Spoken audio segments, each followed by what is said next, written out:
अस्सलाम वालेकुम स्टूडेंट्स, मैं हूं आपका फिजिक्स टीचर कमर मोहम्मद नबील और आप इस वक्त हैं नबील्स ऑर्बिट में। तो चलिए स्टार्ट करते हैं आज का टॉपिक।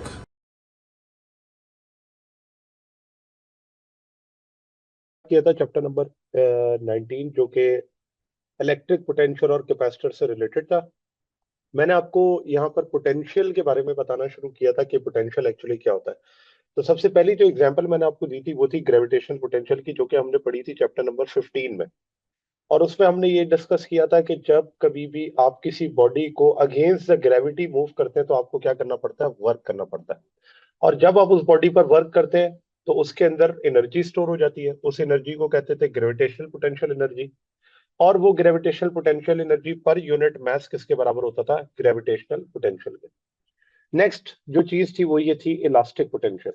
इलास्टिक पोटेंशियल के लिए भी यही बात है कि अगर हमने ये बात पढ़ी थी चैप्टर नंबर 17 में, सिंपल हार्मोनिक मोशन जो आपके पास चैप्टर था, उसमें एक बॉडी है जिसका मास m है और वो स्प्रिंग के साथ अटैच है।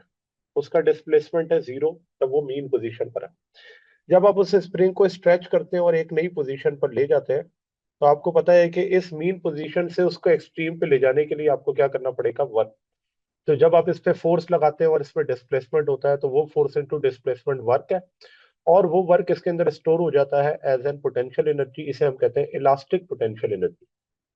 और ये आपके पास इलास्टिक पोटेंशियल के अंदर आता है। और फिर इलेक्ट्रिक पोटेंशियल की जो हम बात करते हैं, तो अब इलेक्ट्रिक पोटेंशियल को हम डिस्कस करते हैं कि ये भी एक्चुअली पोटेंशियल से रिलेटेड ही है। तो इलेक्ट्रिक पोटेंशियल क्या होता है, इसकी सबसे पहले स्टेटमेंट हम यहाँ पर लिख लें तो वो क्या होगी।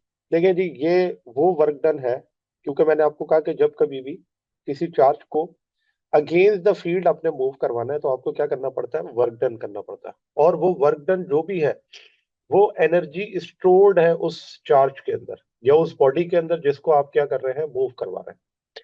Work done, energy stored per unit, per unit charge in moving it, in moving it from infinity to infinity to point P against the electric field, against the electric field, against the electric field. अच्छा, ये तो है इसकी statement. अब इस statement को जरा समझते हैं कि जब आप किसी चार्ज के अंदर, लेट से ये मेरे पास चार्ज है क्यू और ये चार्ज है सोर्स चार्ज, तो आप एक क्या करते हैं, टेस्ट चार्ज को, ये टेस्ट चार्ज कहाँ रखा हुआ है, इन्फिनिटी पे। इसे मैं स्मॉल क्यू से रिप्रेजेंट कर देता हूँ। तो अब अगर आप इस चार्ज को फील्ड के अंदर लेकर जाना चाहते हैं तो आप जानते हैं कि जो टेस्ट चार्ज है वो भी पॉजिटिव है और जो सोर्स चार्ज है वो भी क्या है, पॉजिटिव है। तो टेस्ट चार्ज को अगर पॉजिटिव चार्ज के करीब लेकर जाएंगे तो जाहिर सी बात है, सेम नेचर होने की वजह से ये दोनों एक दूसरे को क्या करेंगे, रिपल। तो अब अगर आपने इस चार्ज को पी पॉइंट पर लेकर जाना है तो पी पॉइंट पर ले जाने के लिए आपको क्या करना पड़ेगा, इसके ऊपर वर्क करना पड़ेगा। और वो वर्क जब आप इस पे करेंगे तो वो वर्क स्टोर हो जाएगा इस चार्ज के अंदर। और किसी भी स्पेसिफिक पॉइंट पर लाने के लिए कितना वर्क डन होगा वही उसका क्या रिप्रेजेंट करेगा, इलेक्ट्रिक पोटेंशियल। यानी कि amount of work in carrying a charge from one infinity to that point in the field is called electric potential. ये बिल्कुल ऐसी है जैसे हमने ग्रेविटेशनल पोटेंशियल पढ़ा कि gravitational force per unit mass, ये है इलेक्ट्रोस्टैटिक या वर्क डन पर यूनिट चार्ज। तो वहां पर हम ग्रेविटेशनल पोटेंशियल एनर्जी की बात करते थे, यहाँ पे इलास्टिक पोटेंशियल एनर्जी की बात करेंगे, ठीक है ना, क्योंकि ये वो जो वर्क स्टोर होगा वो उसके अंदर क्या होगा, इलास्टिक पोटेंशियल एनर्जी को रिप्रेजेंट करेगा। बिल्कुल उसी तरह जैसे हम किसी मैस को कहते थे ना वर्क डन करवाना है, तो हम जब इस मैस को मूव करवाते थे अर्थ से और किसी स्पेसिफिक पॉइंट पी पर लाते थे तो इस मैस पर जो भी वर्क होता था उसे हम क्या कहते थे, इलेक्ट्रिक पोटेंशियल कहते थे। सेम काम यहाँ पर भी वही है। जी जी बोले। सोर्स चार्ज का मतलब जिसकी फील्ड में है, यहाँ पर मैं लिख देता हूँ सोर्स चार्ज। ये जैसे बिल्कुल हमने ग्रेविटेशनल पोटेंशियल के अंदर पढ़ा था ना, एक सोर्स मैस था जो कि प्लेनेट अर्थ है और एक टेस्ट मैस था जिसको आप मूव करवा रहे हैं, source charge in okay sir. Which charge, in which charge is moving, charge is moving, यानी कि जिसकी फील्ड में चार्ज को क्या करवाया जाएगा, मूव करवाया जाएगा। ठीक है। और यहां पर आपके पास यह है टेस्ट चार्ज, जिसको मूव करवाया जाएगा, यानी जिस पर वर्क डन करवाया जाएगा वो कौन है, वो है टेस्ट चार्ज। ठीक है। टेस्ट चार्ज हमेशा पॉजिटिव होता है, उसकी वजह ये होती है क्योंकि जो इलेक्ट्रिक फील्ड की प्रेजेंस का श्योर टेस्ट है वो रिपल्शन है, क्योंकि अट्रैक्शन तो न्यूट्रल ऑब्जेक्ट के अंदर भी हो सकती है ना। तो इसलिए हम जब कभी भी इलेक्ट्रिक फील्ड के श्योर टेस्ट की बात करते हैं तो वो हमेशा क्या होता है, टेस्ट चार्ज पॉजिटिव होता है। उसी तरह से हम क्या करते हैं कि पोटेंशियल को कैलकुलेट कर सकते हैं। अच्छा, अब यहाँ पे अगली बात ये आती है कि अगर ये सोर्स चार्ज पॉजिटिव के बजाय नेगेटिव हो, फिर तो जाहिर सी बात है कि फिर तो वर्क डन करना ही नहीं है, क्योंकि पॉजिटिव नेगेटिव तो एक दूसरे को अट्रैक्ट करते हैं। मैं एग्जांपल देता हूँ। मैं कहता हूँ अब मेरे पास जो सोर्स चार्ज है ना वो क्या है, नेगेटिव है। ठीक है। अब इस सोर्स चार्ज अगर ये नेगेटिव है तो याद रखें हमने वर्क डन हमेशा अगेंस्ट द फील्ड कराना है। ठीक है। अब अगेंस्ट द फील्ड कराना है तो लेट से मैं कहता हूँ ये है पॉइंट इन्फिनिटी। तो मेरे पास अगर कोई चार्ज है जो कि पॉजिटिव है और ये रखा हुआ है कहां पर, पी पॉइंट पर। अब देखें पी पॉइंट पर अगर ये चार्ज रखा हुआ है तो वर्क डन तो तब हमें करवाना पड़ेगा ना जब हमें इसे मूव करवाना हो, कहां पे, पी से इन्फिनिटी पे ले जाने के लिए। तो अब यहां पर वर्क डन अपॉन चार्ज किसके बराबर होगा, वो होगा amount of work in carrying का charge from p point to infinity. ऊपर मैंने क्या लिखा है, इन्फिनिटी टू पी पॉइंट। कब, जब मेरे पास चार्ज क्या है, सोर्स चार्ज पॉजिटिव है। लेकिन अगर सोर्स चार्ज नेगेटिव हो गया तो फिर तो मुझे इन्फिनिटी से पी पॉइंट पे लाने के लिए कोई वर्क नहीं करना ना, क्योंकि पॉजिटिव नेगेटिव तो नेचुरली अट्रैक्ट ही करते हैं एक दूसरे को। तो ये बिल्कुल ऐसी है कि जब आप किसी भी बॉडी को जमीन से एक हाइट पे ले जाके छोड़ते हैं तो मुझे बताएं क्या उस बॉडी को नीचे लाने के लिए आपको वर्क करना पड़ता है, आंसर है नो, क्योंकि वो बॉडी तो अपने आप नीचे आती है। हाँ, जब आपको उस बॉडी को लेकर जाना उस हाइट पर तो वर्क करना पड़ता है, यानी कि वर्क हमेशा अगेंस्ट द फील्ड होगा। तो अब यहां पर क्योंकि अगेंस्ट द फील्ड में पॉजिटिव नेगेटिव नेचर आती है, तो फिर अगर पी पॉइंट से इंफिनिटी जाना है तो उसके लिए सोर्स चार्ज क्या होना चाहिए, नेगेटिव होना चाहिए। तो ये भी आपके पास क्या रिप्रेजेंट करेगा, इलेक्ट्रिक पोटेंशियल को। ठीक है। अब यहां पर इस इलेक्ट्रिक पोटेंशियल में जब आप चार्ज को मूव करवा रहे होते हैं विद इन द फील्ड, तो उस चार्ज पर जो एक्सेलरेशन है वो जीरो होना चाहिए। इसका मतलब ये है कि यहां पर इलेक्ट्रोस्टैटिक इक्विलिब्रियम अचीव होना चाहिए। अब इलेक्ट्रोस्टैटिक इक्विलिब्रियम क्या होता है, देखिए इक्विलिब्रियम के बारे में आपको पता होना चाहिए। इक्विलिब्रियम हम कहते हैं एक ऐसी स्टेट को जिसके अंदर बॉडी का एक्सेलरेशन क्या हो, जीरो हो। और जब ये इक्विलिब्रियम इलेक्ट्रोस्टैटिक है इसका मतलब हम किसकी बात कर रहे हैं, हम चार्ज की बात कर रहे हैं। तो लेट से मेरे पास एक चार्ज है, उस चार्ज पर एक फोर्स लग रही है इलेक्ट्रोस्टैटिक और एक फोर्स लग रही है जो कि अप्लाइड है। अब जब ये नेट फोर्स दोनों की क्या हो जाएगी, जीरो। और नेट फोर्स जीरो होने का मतलब यह है कि एक्सेलरेशन भी क्या हो जाएगा, जीरो। और जब बॉडी का या चार्ज का एक्सेलरेशन जीरो होगा तो हम कहेंगे वो किस में आ गया, इलेक्ट्रोस्टैटिक इक्विलिब्रियम में। यानी कि जब चार्ज फील्ड के अंदर मूव करेगा तो उसमें क्या होनी चाहिए, इलेक्ट्रोस्टैटिक इक्विलिब्रियम होनी चाहिए, क्योंकि accelerating charge electric field produce कर देते हैं और इलेक्ट्रिक फील्ड की वजह से फिर मैग्नेटिक फील्ड आती है और ये प्रोसेस कहीं और चला जाता है। इसलिए हमने ये बात याद रखनी है कि चार्ज को इतना स्मॉल डिस्प्लेसमेंट देना है कि उसकी वेलोसिटी यूनिफॉर्म हो जाए, और यूनिफॉर्म होने का मतलब एक्सेलरेशन क्या हो जाएगा, जीरो हो जाएगा। तो ये चार्ज के लिए कंडीशन है कि जब आपने इलेक्ट्रिक फील्ड में से मूव कराना है। अब इस इलेक्ट्रिक पोटेंशियल को हम मैथमेटिकली कैसे लिखते हैं, तो जैसा कि अभी मैंने आपको बताया कि जब आप चार्ज पे वर्क करते हैं तो वो वर्क स्टोर हो जाता है, उसे हम क्या कहते हैं, इलेक्ट्रिक पोटेंशियल एनर्जी कहते हैं। तो मैं यहाँ पर इसको मैथमेटिकल रिलेशन क्या लिखूंगा, मैं लिखूंगा V is equals to, electric potential को V से रिप्रेजेंट करते हैं, जैसे ग्रेविटेशनल पोटेंशियल के लिए भी हमने V का वर्ड भी यूज किया था और वहां पे हमने फाई का वर्ड भी यूज किया था। ये हो गया वर्क अपॉन चार्ज, और इस वर्क को एनर्जी स्टोर्ड कहते हैं, तो मैं इसे इलेक्ट्रिक पोटेंशियल एनर्जी भी लिख सकता हूँ। तो ये तो हो गया हमारे पास फार्मूला कि हमने इलेक्ट्रिक पोटेंशियल एनर्जी को किस तरह लिख लिया। अच्छा, एक और फार्मूला जो कि अभी हम ड्राइव करेंगे, क्योंकि हमारा topic electric potential due to a point charge, तो उसके अंदर जब हम इसको ड्राइव करेंगे तो हमें एक और मैथमेटिकल रिलेशन भी मिलेगा। और वो रिलेशन क्या होगा, वो रिलेशन एक्चुअली यही है कि अगर आपको इस इलास्टिक पोटेंशियल एनर्जी की वैल्यू पता हो तो आप क्या कर सकते हैं, electric potential due to a point charge को भी कैलकुलेट कर सकते हैं। और उसका रिलेशन जो है वो अभी वैसे हमने ड्राइव करना है, लेकिन यहाँ पर हम दोनों मैथमेटिकल रिलेशन लिख लेते हैं ताकि हमें इसके फैक्टर्स का पता चल जाए ये किन किन चीजों पर डिपेंड करता है। Electric potential due to a point charge, due to a point charge. और इसके लिए अगर आप देखें तो जो हमारे पास इलास्टिक जो इलेक्ट्रिक पोटेंशियल एनर्जी होती है वो बराबर होती है के क्यू अपॉन आर।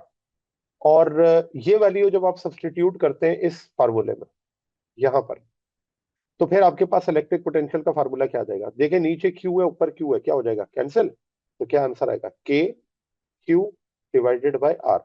और के जो होता है वो एक कांस्टेंट है, जैसे हम क्या लिखते हैं 1/4 पाई एप्सिलॉन नॉट, और ये हो जाता है क्यू अपॉन आर। तो ये रिलेशन हम यूज करते हैं किसके लिए? Electric potential due to a point charge, जो कि हमारी डेरिवेशन है कि अगर एक चार्ज रखा हुआ है तो उस चार्ज का इलेक्ट्रिक पोटेंशियल जो होगा वो क्या होगा, वो हम यहां से क्या कर सकते हैं? कैलकुलेट कर सकते हैं। अब यहां पर अगर आप देखें तो इलेक्ट्रिक पोटेंशियल जो है वो आर के साथ क्या है? इनवर्स रिलेशन रखता है। जैसे जैसे डिस्टेंस बढ़ेगा इलेक्ट्रिक पोटेंशियल की वैल्यू क्या होगी? कम। ये बात को जरा समझें।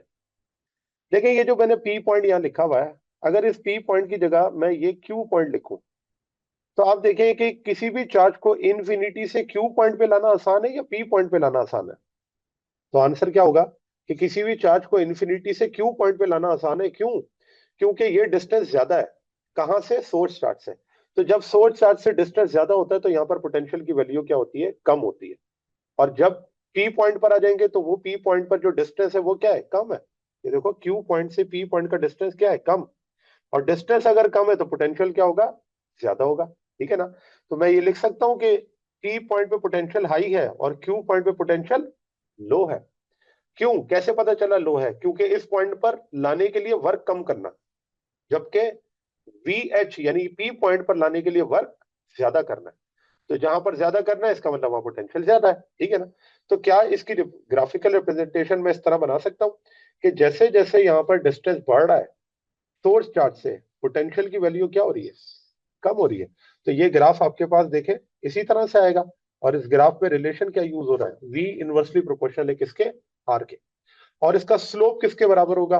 तो इसका स्लोप जो होता है, मैंने आपको बताया स्लोप हम निकालते हैं टेंजेंट से। टेन थीटा बराबर होता है परपेंडिकुलर अपॉन बेस के। तो यहां पर आपके पास परपेंडिकुलर पे कौन है? वी। बेस पे कौन है? आर। तो जब आप इन दोनों को डिवाइड करते हैं तो ये आपके पास आता है किसके बराबर? इलेक्ट्रिक फील्ड के बराबर। और क्योंकि ये जो स्लोप है ये नेगेटिव स्लोप है तो यहाँ पर जो इलेक्ट्रिक फील्ड है उसे हम माइनस के साथ लिखते हैं। ये इसका स्लोप निकालने का तरीका होता है। तो यहाँ पर आपको क्या बात पता चली? आपको ये बात पता चली कि जैसे जैसे डिस्टेंस बढ़ेगा इलेक्ट्रिक पोटेंशियल की वैल्यू क्या होती रहेगी? कम होती रहेगी। इसका मतलब उस पॉइंट पर किसी चार्ज को मूव करवाना क्या होगा? आसान होगा। ठीक है? तो एक तो ये हो गया मैथमेटिकल रिलेशन। अब आ जाए इसकी एसआई यूनिट। मेजर किस में होता है? इलेक्ट्रिक पोटेंशियल को हम मेजर करते हैं वोल्ट में। लिखते कैसे? तो यहां पर मैं लिखता हूं एसआई यूनिट। तो जो एसआई यूनिट होती है इलेक्ट्रिक पोटेंशियल की, उसे हम अगर फार्मूला को लिखकर सॉल्व करें तो फार्मूला क्या था? Electric potential is equals to electric potential energy per unit charge. आप जानते हैं इलेक्ट्रिक पोटेंशियल एनर्जी को जूल्स में मेजर करते हैं और चार्ज को कूलम में। यस, जूल्स पर कूलम किसके बराबर होता है? वोल्ट के। और वोल्ट को डिनोट करते हैं वी से। इसका मतलब इसकी जो एसआई यूनिट है वो है वोल्ट, डिनोट करते हैं वी से। और वोल्ट को हम लिख सकते हैं जूल्स पर कूलम। ठीक है? एक तो आपके पास ये यूनिट हो गई। इसी को अगर मैं एसआई बेस यूनिट में लिखूं, अक्सर पेपर के अंदर ऐसे क्वेश्चन आ जाते हैं जिसके अंदर वो आपको एसआई ड्राइव यूनिट के बजाय एसआई बेस यूनिट में आंसर दे देता है। आंसर सारे सही होते हैं लेकिन क्या होता है सबके साथ यूनिट डिफरेंट लिखी हुई होती है। अब हम किस तरह से इस वोल्ट को एसआई बेस यूनिट में लिखेंगे, ये एक बड़ा काम है। ठीक है ना? अब एसआई बेस यूनिट क्या होती है? जिसके अंदर किलोग्राम होता है, मीटर होता है, सेकंड होता है, एम्पियर होता है, इस तरह की चीजें। ठीक है ना? तो देखिए इसको जरा सॉल्व कर देखते हैं। जूल्स पर कूलम, ये लिखा हुआ ना। जूल्स को अगर मैंने लिखना है किसमें? एसआई बेस यूनिट में। तो आप जानते हैं जूल किसकी यूनिट है? एनर्जी की। और एनर्जी को हम लिखते हैं किलोग्राम मीटर स्क्वायर पर सेकंड स्क्वायर। ठीक है ना? एनर्जी की यूनिट है ना, किलोग्राम मीटर स्क्वायर पर सेकंड स्क्वायर। और कूलम किसके बराबर होता है? कूलम है करंट से। अगर मैं यहां लिखूं करंट बराबर होता है क्यू अपॉन टी के। तो क्यू किसके बराबर होता है? आई टी के। जो करंट है वो है ampere, SI base unit ampere होती है ना, और टाइम क्या होता है सेकंड में। तो क्या मैं कूलम की जगह लिख सकता हूं एम्पियर सेकंड? अब जरा देखें, ये एम्पियर सेकंड ऊपर चला जाएगा, ये दोनों क्या है, ऊपर चले जाएंगे, तो एम्पियर माइनस हो जाएगा। और एस जो है वो जब नीचे प्लस है ऊपर जाके माइनस होगा तो क्या आ जाएगा आंसर? तो मैं ये लिख सकता हूं किलोग्राम मीटर स्क्वायर पर सेकंड क्यूब और पर एम्पियर। ये इसकी क्या है, एसआई बेस यूनिट है। तो एक एसआई ड्राइव यूनिट हो गई और एक एसआई बेस यूनिट हो गई। अगली बात, इलेक्ट्रिक पोटेंशियल की नेचर क्या होती है? तो देखिए इलेक्ट्रिक पोटेंशियल की नेचर जो है वो स्केलर है। इलेक्ट्रिक पोटेंशियल की कोई डायरेक्शन नहीं होती, ये एक स्केलर क्वांटिटी है। और कैसे पता चल रहा है? फार्मूला देख ले। फार्मूला क्या है? फार्मूला है electric potential is equals to work upon charge. तो आप देखें, वर्क भी स्केलर है, चार्ज भी स्केलर है। स्केलर को स्केलर से डिवाइड करेंगे, आंसर भी क्या आएगा? स्केलर आएगा। इसका मतलब यह है कि जो इलेक्ट्रिक पोटेंशियल है वो एक स्केलर क्वांटिटी है, इट हैज नो डायरेक्शन। अब अब जब हमने ये बात कर ली ना स्केलर क्वांटिटी की, अब हम आते हैं एक बात पर जो कि है इसकी साइन कन्वेंशन। तो आपने कभी भी इसके नेगेटिव और पॉजिटिव साइन से ये डिसाइड नहीं कर लेना कि ये वेक्टर क्वांटिटी होगी तभी इसके साथ पॉजिटिव नेगेटिव आ रहा है, नहीं। ये पॉजिटिव नेगेटिव तो सिर्फ और सिर्फ कन्वेंशन को शो करता है कि नेचर ऑफ चार्ज क्या है, यानी कि सोर्स चार्ज की वैल्यू क्या है। अगर आपका सोर्स चार्ज कौन होगा, पॉजिटिव, जैसा कि आपको यहां नजर आ रहा है, तो फिर पोटेंशियल भी क्या होगा, पॉजिटिव। अगर आपका सोर्स चार्ज कौन होगा, नेगेटिव, तो पोटेंशियल भी क्या होगा, नेगेटिव। तो यहां पर पोटेंशियल के साथ ये जो साइन कन्वेंशन है, पॉजिटिव या नेगेटिव, ये वेक्टर को नहीं शो कर रही, ये डायरेक्शन नहीं है, ये बल्कि क्या है, ये है सोर्स चार्ज की नेचर। ठीक है, तो इस चीज को भी मैं यहां पर मेंशन कर देता हूं, sign convention shows nature of source charge, nature of source charge, not a vector quantity, source charge. अब जरा देखें कि यहां पर मैंने पॉजिटिव और नेगेटिव पोटेंशियल दोनों क्या किए हैं, आपको ड्रॉ करके बताएं। जैसा कि पॉजिटिव चार्ज के लिए है कि अगर मैं एक पॉजिटिव चार्ज जो कि इन्फिनिटी पर रखा हुआ है, और इस चार्ज को मैं स्मॉल क्यू कहता हूं, तो मैं जानता हूं कि इस पॉजिटिव चार्ज को पी पॉइंट पर लाने के लिए मुझे क्या करना पड़ेगा, वर्क करना पड़ेगा। क्यों करना पड़ेगा? क्योंकि पॉजिटिव और पॉजिटिव एक दूसरे को क्या करते हैं, रिपेल करते हैं। तो यहां पर देखें, एक फोर्स जो कि हम उस पर अप्लाई कर रहे हैं, और एक फोर्स इलेक्ट्रोस्टैटिक, क्या इलेक्ट्रोस्टैटिक फोर्स के अगेंस्ट काम नहीं हो रहा? यही तो बात हमने की थी कि इलेक्ट्रिक पोटेंशियल में आपको वर्क डन करना पड़ता है अगेंस्ट द फील्ड।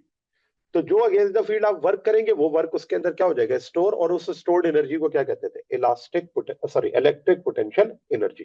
अब यहां पर अगर मैं पोटेंशियल के बारे में लिखूं कि वो पोटेंशियल किसके बराबर होगा, तो हम लिख सकते हैं पोटेंशियल बराबर होगा प्लस के क्यू डिवाइडेड बाय आर के।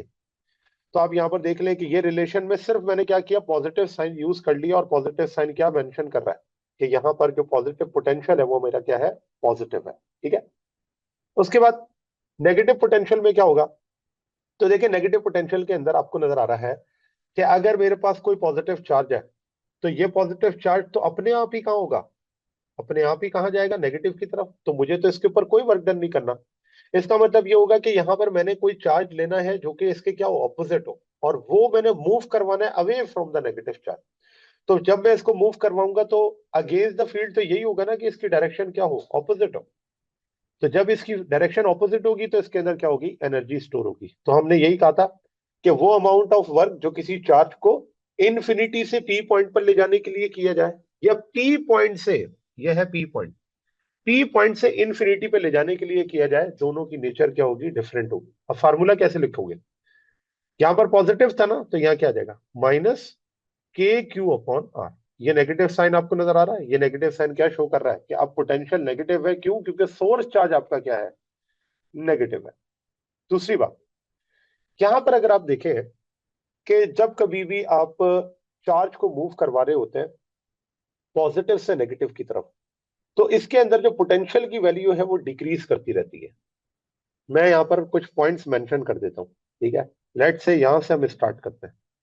तो एक आपके पास हो गया ये पॉइंट, एक ये पॉइंट, एक ये पॉइंट, एक ये पॉइंट, और एक ये पॉइंट। ठीक है, अब इसमें अगर आप देखें तो मैं अगर किसी चार्ज को यहाँ पे रखता हूँ, यहाँ पे, और एक चार्ज को यहाँ रखता हूँ, एक चार्ज को यहाँ रखता हूँ, तो अब अगर आप देखें कि अगर ये चार्ज मूव कर रहा है नेगेटिव की तरफ, अगर ये चार्ज मूव कर रहा है किसकी तरफ, नेगेटिव की तरफ, तो हम क्या कहेंगे, हम ये कहेंगे कि जैसे जैसे आप पॉजिटिव से नेगेटिव जा रहे हैं पोटेंशियल की वैल्यू क्या हो रही है, डिक्रीज हो रही है। ठीक है ना, क्यों? क्योंकि देखें, अगर मैं इनको पॉइंट्स डिफाइन कर दूं, मैं कह दूं ये है पी, ये है क्यू और ये है आर, तो मुझे बताएं अगर इसी पॉजिटिव चार्ज को ऑपोजिट डायरेक्शन में मूव करवाना होता तो कौन से पॉइंट पर ले जाने के लिए मुझे ज्यादा वर्क करना पड़ता? तो आंसर है पी पॉइंट। पी पॉइंट पे ले जाने के लिए मुझे सबसे ज्यादा वर्क डन करना पड़ता है। इसका मतलब यह हुआ कि पी पॉइंट का पोटेंशियल ग्रेटर है किससे, पोटेंशियल ऑफ क्यू से, और पी क्यू का जो पोटेंशियल है वो ग्रेटर है किससे, आर से। क्योंकि जिस पॉइंट पर ले जाने के लिए जितना कम वर्क करना पड़ेगा, इसका मतलब उस जगह का पोटेंशियल उतना ही कम होगा। ठीक है ना, क्योंकि पोटेंशियल तो डिपेंड ही वर्क अपॉन चार्ज पे करता है। तो जिसके लिए जितना ज्यादा वर्क, उसके लिए उतनी ज्यादा क्या होगी, एनर्जी रिक्वायर्ड होगी, और उतना ही ज्यादा उसका क्या होगा, पोटेंशियल होगा। ठीक है ना। तो यहां पर आपको ये बात समझ आ रही है कि जैसे जैसे हम पॉजिटिव से नेगेटिव मूव कर रहे होते हैं, तो जो चार्ज होता है उसके ऊपर पोटेंशियल डिक्रीज होता रहता है, क्योंकि वो पॉजिटिव चार्ज से दूर जा रहा है। ठीक है ना। और नेगेटिव चार्ज के लिए केस क्या हो जाएगा, इनवर्स हो जाएगा। अब यहाँ पे अगर आप देखें तो ग्राफिकल रिप्रेजेंटेशन हम इसको किस तरह से शो कर सकते हैं ग्राफिकली। आप देखें कि जैसे जैसे अभी ऊपर भी हम ये बात पढ़कर आए थे कि जैसे जैसे डिस्टेंस बढ़ता है, डिस्टेंस के बढ़ने से जो पोटेंशियल की वैल्यू है वो क्या होती है, कम होती है। यहाँ पर है पोटेंशियल, और ये मैं पॉजिटिव पोटेंशियल की बात कर रहा हूँ, और ये है आर। तो लेट से अगर मैं कहूं कि इनिशियली इसका जो पोटेंशियल था वो +10 वोल्ट था, तो जैसे जैसे दूर जाएंगे ये पोटेंशियल की वैल्यू क्या होती रहेगी, कम होती रहेगी। ठीक है ना। तो कम होने का मतलब यही है कि यहाँ पर लाने के लिए वर्क डन आपको कम करना है, और ये डिक्रीजिंग स्लोप का ग्राफ है, जो कि ऊपर मैंने आपको बताया इलेक्ट्रिक फील्ड के बराबर होता है। दूसरा, ये ग्राफ अगर आप देखें तो ये ग्राफ मैंने बनाया है कंबाइन पॉजिटिव के लिए भी और नेगेटिव के लिए भी। और वो क्या शो कर रहा है, वो ये शो कर रहा है कि जैसे जैसे डिस्टेंस बढ़ता है, जैसे जैसे डिस्टेंस बढ़ता है, तो पोटेंशियल की वैल्यू क्या होती है, कम होती है। और यहां पर भी यही बात है कि जैसे जैसे आपके पास पोटेंशियल, जो डिस्टेंस बढ़ रहा है, पोटेंशियल की वैल्यू क्या हो रही है, कम हो रही है। अब एक में पॉजिटिव है और एक में क्या है, नेगेटिव है। तो नेगेटिव पोटेंशियल का मतलब यही है कि जब मैं इसमें रिलेशन लिखूंगा तो कैसे लिखूंगा, ऊपर वाला रिलेशन मैंने क्या लिखा था, +KQ/R, और नीचे वाला क्या लिखा है, V is equals to -KQ/R। ठीक है।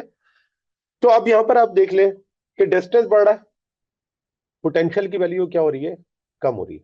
ठीक है। और इसके अंदर भी यही है, जैसे जैसे डिस्टेंस बढ़ रहा है पोटेंशियल की वैल्यू क्या हो रही है, कम हो रही है। ठीक है।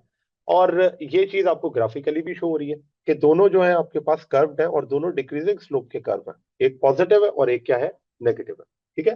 तो जब हम डिस्टेंस कहते हैं कि बढ़ रहा है, तो उस डिस्टेंस के बढ़ने से जो पोटेंशियल की वैल्यू है वो चेंज हो जाती है। किस तरह से, ये फार्मूले से आपको भी नजर आ रहा है। ठीक है।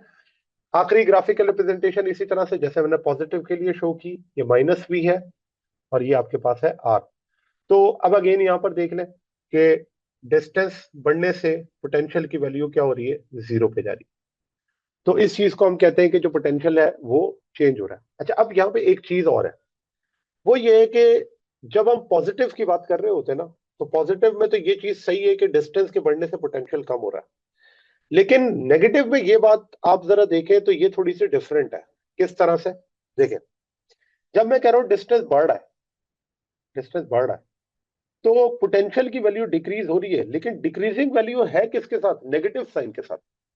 और जब कभी भी ये वैल्यू डिक्रीजिंग नेगेटिव साइन के साथ हो, तो इसका मतलब हम कहते हैं इसकी वैल्यू इंक्रीज हो रही है। अब ये बात जरा समझे क्या, देखें, मैं अगर एक लाइन यहां ड्रॉ करूं, और इस लाइन में मैं शो करूं, ये पॉइंट है 0, ये है 1, 2, 3, 4, और ये पॉइंट है -1, -2, -3, -4। तो जब मैं ये कहता हूं कि v की वैल्यू नेगेटिव में कम हो रही है, तो देखें, नेगेटिव में कम होने का मतलब तो ये है कि वो इंक्रीज हो रही है। ठीक है ना। नेगेटिव में कम होने का क्या मतलब है, जैसे मैं आपसे कहता हूं कि यहां पर है -2, ठीक है, या सॉरी -10, मैं कहता हूं यहां पर है -10 और यहां पर है -2, तो आपको लगता है कि कौन सी चीज बड़ी है? -2 volt is greater than -10 volt, ठीक है ना? क्योंकि आप जीरो पर जब जा रहे हैं तो इसका मतलब तो आप इंक्रीजिंग की तरफ जा रहे हैं। तो आपने ये बात याद रखनी है कि जब पोटेंशियल नेगेटिव के अंदर कम हो रहा होता है तो नेगेटिव में पोटेंशियल कम होना इंक्रीमेंट कहलाता है। लेकिन जब ये पॉजिटिव के लिए बात की जाएगी तो वो बिल्कुल वैसी ही है जैसा कि आप पढ़ते हैं कि डिस्टेंस बढ़ा, पोटेंशियल की वैल्यू कम हो रही है, ठीक है ना? तो याद रखें पोटेंशियल बढ़ रहा है। अच्छा, अब यहाँ पर एक पॉइंट है, और वो है कि अक्सर आपको पेपर के अंदर पूछा जाता है या पोटेंशियल के लिए पूछा जाता है कि ये जीरो पोटेंशियल पॉइंट क्या है? जीरो। अब जीरो पोटेंशियल पॉइंट का मतलब ये है कि जहां पर दोनों चार्जेस का जो पोटेंशियल है वो क्या हो जाए? जीरो हो जाए, उसे हम कहते हैं जीरो पोटेंशियल पॉइंट। अब ये जीरो पोटेंशियल पॉइंट पर यानी कि कोई वर्क डन उस चार्ज के ऊपर नहीं होगा, इसे हम कहते हैं जीरो पोटेंशियल पॉइंट। अब याद है आपको जब हम ग्रेविटी के लिए केस पढ़ रहे थे, तो जब हम इन्फिनिटी पॉइंट पर गए थे तो इन्फिनिटी पॉइंट पर जाके gravity zero, gravitational force zero, और पोटेंशियल की वैल्यू भी क्या हो गई थी? जीरो। उसे हम कहते हैं जीरो पोटेंशियल पॉइंट, ठीक है, जहां पर उस बॉडी पे कोई फोर्स अप्लाई ना हो रही हो। अब हमें यहां पर इस चार्ज के दरमियान या चार्ज के सराउंडिंग में भी एक ऐसा पॉइंट ढूंढना है जहां पर पोटेंशियल की वैल्यू क्या हो? जीरो। अब उस पॉइंट को हम कहते हैं जीरो पोटेंशियल पॉइंट। तो यहां पर मैं कह देता हूं कि लेट से मेरे पास एक चार्ज है क्यू और दूसरा चार्ज है -Q। इसका पॉइंट है ए और ये पॉइंट है बी, ठीक है, एक पॉइंट है ए और एक पॉइंट है बी। तो अगर मैं कहूं कि दोनों चार्ज के मैग्नीट्यूड सेम है, क्योंकि मैंने कैपिटल क्यू कहा है ना, तो अगर मैं कह रहा हूं कैपिटल क्यू है दोनों चार्ज, तो इसका मतलब दोनों का मैग्नीट्यूड तो सेम है। अब जब दोनों का मैग्नीट्यूड सेम है तो फिर इसके सेंटर में अगर हम जाएंगे तो उस सेंटर में यहां पर इसके पोटेंशियल की वैल्यू क्या होगी? जीरो होगी। और कैसे पता चलेगा? देखिए, ऐसे पता चलेगा कि अगर मैं यहां पर कोई पॉजिटिव चार्ज रख दूं तो मुझे बताएं ये पॉजिटिव चार्ज इस पॉजिटिव चार्ज के ऊपर क्या कर रहा होगा? पोटेंशियल अप्लाई कर रहा होगा। इसी तरह नेगेटिव वाला भी पॉजिटिव पे क्या कर रहा होगा? पोटेंशियल अप्लाई कर रहा होगा। तो आप देखें कि हमने ये बात पढ़ी है कि जैसे जैसे ये पॉजिटिव चार्ज मूव करके जा रहा होता है नेगेटिव की तरफ, पोटेंशियल की वैल्यू डिक्रीज होती रहती है। तो सेंटर पॉइंट वो पॉइंट होगा जिस पॉइंट पर पहुंचकर जो पोटेंशियल की वैल्यू वो जीरो हो जाएगी। अब ये मैथमेटिकली मैं आपको प्रूफ करके देता हूं कैसे। देखो, टोटल डिस्टेंस है डी, टोटल डिस्टेंस है डी, तो हाफ डिस्टेंस क्या होगा? d/2, और ये डिस्टेंस भी क्या होगा? d/2। अब जरा देखें, जो पॉजिटिव चार्ज का पोटेंशियल है वो है Va, जो नेगेटिव चार्ज का पोटेंशियल है वो है Vb। तो अगर मैं इनका टोटल पोटेंशियल निकाल लूं वो क्या होगा? तो मैं लिखूंगा V is equals to Va plus Vb, ठीक है ना? तो नेट नेट पोटेंशियल क्या हो गया? अब इस नेट पोटेंशियल की वैल्यू पुट करते हैं। तो Va का पोटेंशियल, पॉजिटिव चार्ज है ना, तो पॉजिटिव चार्ज को हम प्लस में लिखते हैं और क्या लिखते हैं? KQ अपॉन डिस्टेंस कितना है? d/2 plus Vb negative charge है, मैंने आपको कहा था नेगेटिव चार्ज के लिए माइनस का साइन यूज करते हैं, तो ये हो जाएगा -KQ डिवाइडेड बाय d/2। मुझे बताएं कि एक चीज पॉजिटिव के साथ है, एक चीज नेगेटिव के साथ है, क्या ये दोनों एक दूसरे को कैंसिल आउट कर देंगे? और जब ये कैंसिल आउट कर देंगे तो मुझे बताएं पोटेंशियल की वैल्यू क्या आ जाएगी? जीरो। अब यहां पर हमारे पास एक पॉइंट आ गया, और वो पॉइंट क्या है? हमें ये बात पता चल गई कि जो पॉइंट है, point of zero potential, point of zero potential वो हमेशा आपको कहां मिलेगा? Is only possible, is only possible for unlike charges. वो हमेशा किसके लिए होगा? अनलाइक चार्जेस के लिए, क्योंकि अनलाइक चार्जेस में तो एक पोटेंशियल पॉजिटिव होगा और एक नेगेटिव होगा, तभी तो हम सम करेंगे और आंसर जीरो आएगा। सोचो कि अगर ये दोनों चार्जेस पॉजिटिव होते हैं, तो दोनों चार्जेस अगर पॉजिटिव होते तो उनके दरमियान में तो पोटेंशियल कभी भी जीरो हो ही नहीं सकता था। क्यों? क्योंकि वो तो ऐड हो जाता है, और ऐड होने के बाद पोटेंशियल की वैल्यू तो बढ़ जाती, ठीक है ना? तो हम पॉजिटिव और नेगेटिव के दरमियान में कह सकते हैं कि यहाँ पर पोटेंशियल की वैल्यू क्या होगी? जीरो होगी, क्योंकि जब हम इन दोनों को ऐड करेंगे तो एक पोटेंशियल पॉजिटिव है एक नेगेटिव है, ऐड करेंगे आंसर क्या आ जाएगा? जीरो। इसे हम कहते हैं जीरो पोटेंशियल पॉइंट, ठीक है। अच्छा, अब यहाँ पे अगर फॉर एग्जाम्पल हमारे पास ये मैग्नीट्यूड सेम ना हो, ठीक है ना, तो मैं आपको एक प्रॉब्लम इसकी सॉल्व करके बताता हूँ, और उसके बाद फिर हम लाइक चार्जेस के लिए भी ये बात कर लेंगे। चले पहले लाइक चार्जेस के लिए कर लेते हैं, क्योंकि हमने अनलाइक चार्जेस को डिस्कस कर लिया। लाइक चार्जेस के लिए अगर दो चार्ज पॉजिटिव है, उनके दरमियान में पोटेंशियल आपने निकालना है। तो देखिए कैसे निकालेंगे। तो मैं यहाँ पर पोटेंशियल निकालने के लिए क्या करूंगा? V positive plus V positive. तो मुझे बताएं, दोनों अगर पॉजिटिव हैं तो क्या इन दोनों को सम करके हमारा आंसर तो 2v नहीं आ जाएगा? और ये तो नॉन जीरो है। इसका मतलब सेम चार्जेस के लिए कभी भी आपके पास जो पोटेंशियल होता है वो जीरो नहीं होता, हमें जीरो पोटेंशियल पॉइंट नहीं मिलता। इसी तरह अगर दोनों नेगेटिव चार्जेस हो तो क्या होगा? तो यहां पर भी ऐसी होगा, V negative plus V negative. अब मुझे बताएं, नेगेटिव वी जब ऐड करेंगे तो माइनस का 2v हो जाएगा ना। इसका मतलब यहां पर भी जो पोटेंशियल है वो क्या आ गया? नॉन जीरो आ गया। तो सेम चार्जेस के लिए पोटेंशियल जीरो पोटेंशियल पॉइंट नहीं होता।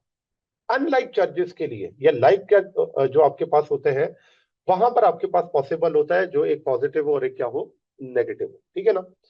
अब यहाँ पे जरा हम एक न्यूमेरिकल सॉल्व करते हैं जिसमें हमें ये पता चले हम पोटेंशियल फाइंड आउट कैसे कर सकते हैं किसी भी पॉइंट पर।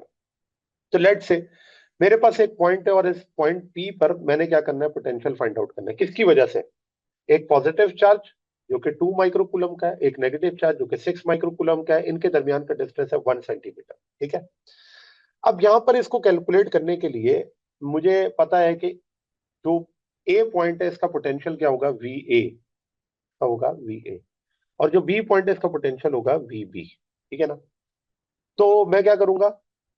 पोटेंशियल निकालने के लिए मुझे पता है कि मैं दोनों को सम करता हूं, V A plus V B. अब वी ए पॉजिटिव चार्ज है, आपको पता है ना पॉजिटिव चार्ज के लिए फॉर्मूला क्या होता है? K Q A divided by R. और ये आर ए मैं कह देता हूं, अभी मैं आपको बताऊंगा ये डिस्टेंस कितना होगा। इसी तरह से पॉजिटिव और यहां पर है नेगेटिव, नेगेटिव के लिए हम क्या करते हैं? माइनस का साइन लगाते हैं। और चार्ज कौन सा है? Q B. डिवाइड हो रहा है किससे? आर बी से। ठीक है? ये हो गया।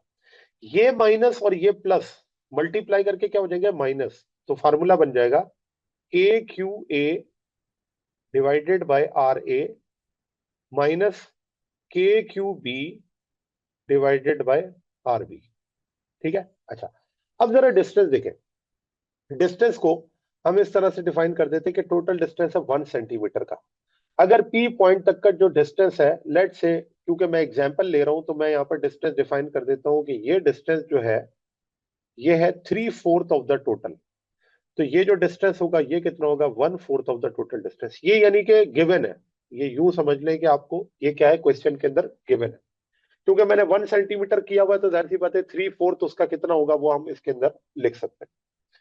अच्छा, अब इसका मतलब ये हो गया कि मुझे ये पता चल गया कि आर ए किसके बराबर है? 3/4 के। और आर बी किसके बराबर है?